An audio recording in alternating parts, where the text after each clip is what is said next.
some objections. Some of the letters I have had show that a good many people find it difficult to understand just what this law of human nature, or moral law, or rule of decent behaviour is. For example, some people wrote to me saying, "Isn't what you call the moral law simply our herd instinct, and hasn't it been developed just like all our other instincts?" Now, I do not deny that we may have a herd instinct, but that is not what I mean by the moral law. We all know what it feels like to be prompted by instinct, by mother love or sexual instinct or the instinct for food.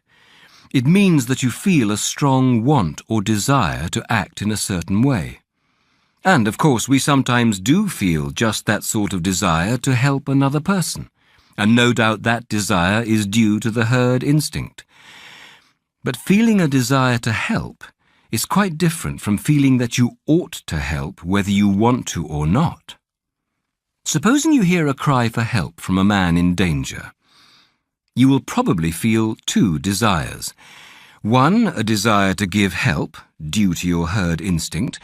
The other, a desire to keep out of danger, due to the instinct for self-preservation. But you will find inside you, in addition to these two impulses, a third thing, which tells you that you ought to follow the impulse to help and suppress the impulse to run away. Now, this thing that judges between two instincts, that decides which should be encouraged, cannot itself be either of them. You might as well say that the sheet of music which tells you at a given moment to play one note on the piano and not another is itself one of the notes on the keyboard. The moral law tells us the tune we have to play.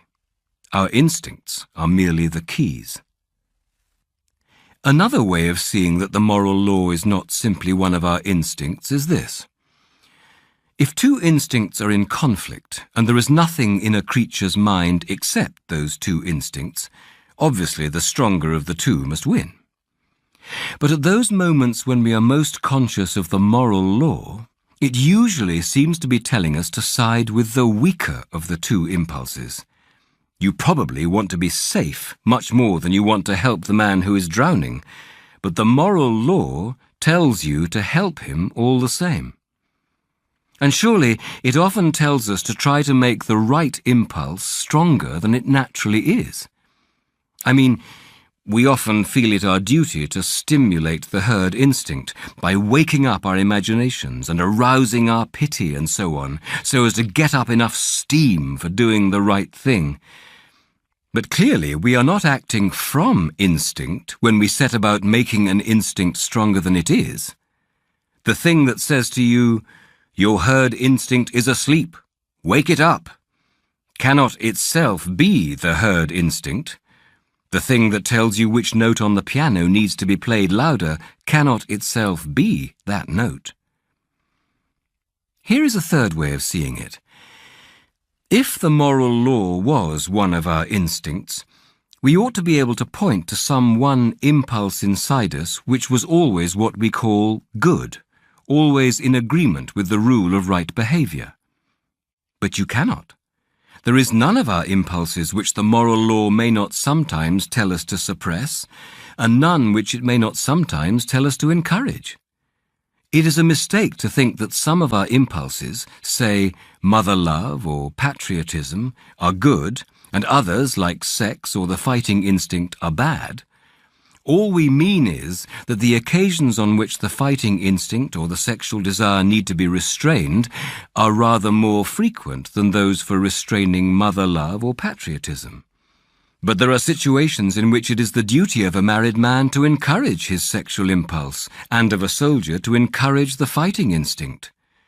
There are also occasions on which a mother's love for her own children or a man's love for his own country have to be suppressed, or they will lead to unfairness towards other people's children or countries. Strictly speaking, there are no such things as good and bad impulses. Think once again of a piano. It has not got two kinds of notes on it, the right notes and the wrong ones. Every single note is right at one time and wrong at another. The moral law is not any one instinct or any set of instincts. It is something which makes a kind of tune, the tune we call goodness or right conduct, by directing the instincts. By the way, this point is of great practical consequence. The most dangerous thing you can do is to take any one impulse of your own nature and set it up as the thing you ought to follow at all costs. There is not one of them which will not make us into devils if we set it up as an absolute guide. You might think love of humanity in general was safe, but it is not. If you leave out justice, you will find yourself breaking agreements and faking evidence in trials for the sake of humanity, and become, in the end, a cruel and treacherous man. Other people wrote to me saying, "Isn't what you call the moral law just a social convention, something that is put into us by education?" I think there is a misunderstanding here.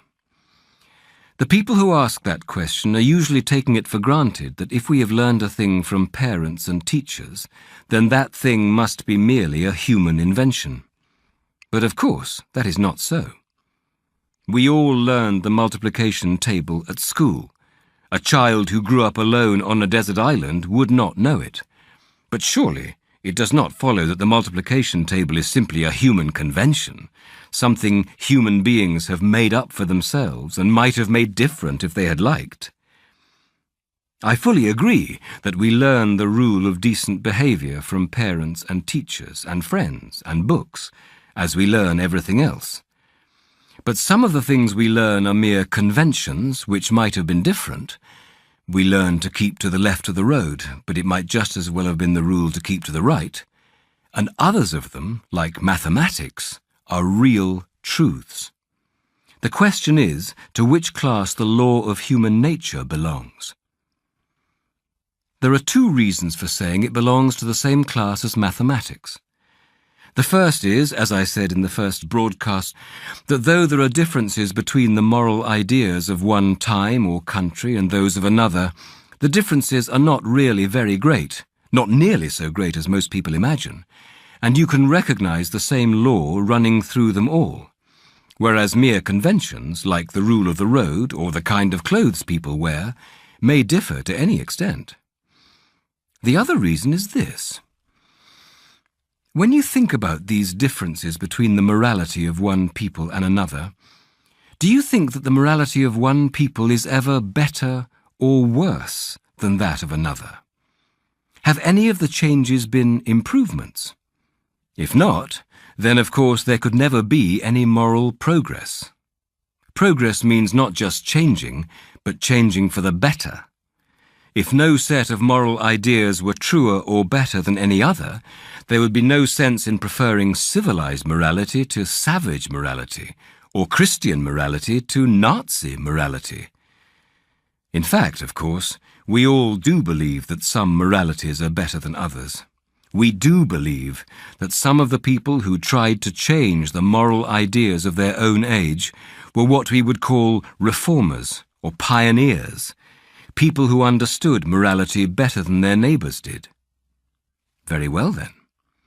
The moment you say that one set of moral ideas can be better than another, you are, in fact, measuring them both by a standard, saying that one of them conforms to that standard more nearly than the other.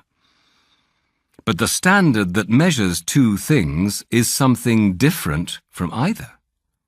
You are, in fact, comparing them both with some real morality, admitting that there is such a thing as a real right, independent of what people think, and that some people's ideas get nearer to that real right than others. Or put it this way, if your moral ideas can be truer, and those of the Nazis less true, there must be something, some real morality, for them to be true about. The reason why your idea of New York can be truer or less true than mine is that New York is a real place, existing quite apart from what either of us thinks. If, when each of us said New York, each meant merely the town I am imagining in my own head, how could one of us have truer ideas than the other? There would be no question of truth or falsehood at all. In the same way, if the rule of decent behaviour meant simply whatever each nation happens to approve, there would be no sense in saying that any one nation had ever been more correct in its approval than any other. No sense in saying that the world could ever grow morally better or morally worse. I conclude, then, that though the differences between people's ideas of decent behaviour often make you suspect that there is no real natural law of behaviour at all, yet the things we are bound to think about these differences really prove just the opposite. But one word before I end. I have met people who exaggerate the differences because they have not distinguished between differences of morality and differences of belief about facts. For example, one man said to me, 300 years ago, people in England were putting witches to death. Was that what you call the rule of human nature or right conduct? But surely the reason we do not execute witches is that we do not believe there are such things. If we did, if we really thought that there were people going about who had sold themselves to the devil and received supernatural powers from him in return, and were using these powers to kill their neighbours, or drive them mad, or bring bad weather, surely we would all agree that if anyone deserved the death penalty, then these filthy quislings did. There is no difference of moral principle here. The difference is simply about matter of fact. It may be a great advance in knowledge not to believe in witches. There is no moral advance in not executing them when you do not think they are there. You would not call a man humane for ceasing to set mouse traps if he did so because he believed there were no mice in the house.